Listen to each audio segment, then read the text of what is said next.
So guys, gagawa po tayo ngayon ng ensaladang labanos or rabanos sa Bisaya or sa Ilonggo. Ensalada po natin to.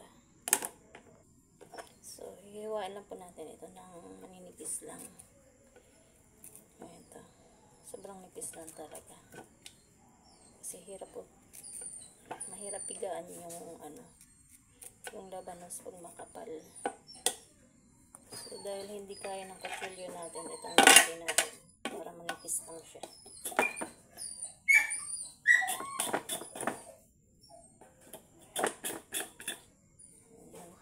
Manipis lang po yung niya. So guys, lagyan natin ng asin. Tapos ko na siyang nahiwa kasi pipigaan ko siya.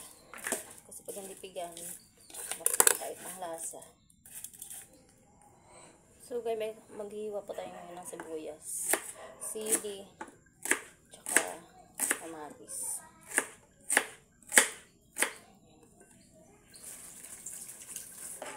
Isa lang.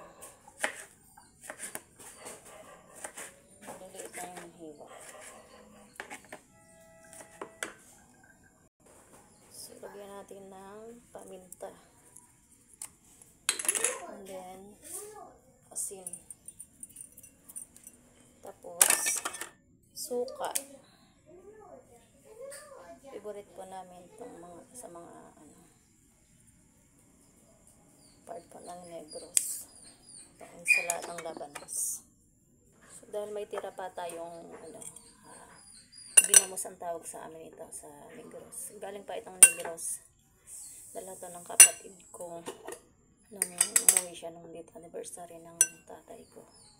So ginisa ko lang para hindi siya masira. Nilagyan ko ng sopa. Tsaka nagtagal din. Ilang buwan na rin to nagtagal. So ganyan kami pag nag-ensaladang labanos. Hindi mawawala yung ginamos. Ito na.